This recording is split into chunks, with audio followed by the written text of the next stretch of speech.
Now we're going to make the yellow cross. And after you've done the 2 layers, you may get a Rubik's Cube that looks like this one, in which case it doesn't matter how you hold it.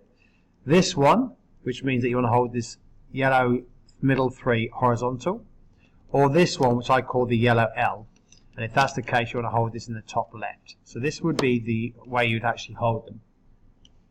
I actually also use this as my analogy called FTR. I try to come up with a way of remembering the moves. There's only 3 moves, front, top and right, all clockwise, and then you undo them in a different order.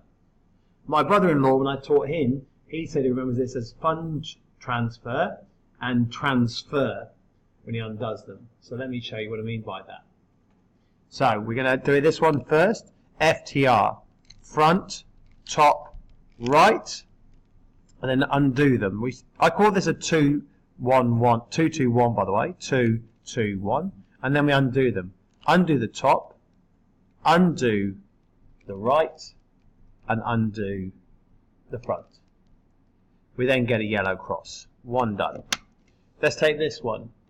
FTR again. Front, top, right, undo top, undo right, undo front. There's the yellow L, and we do it again.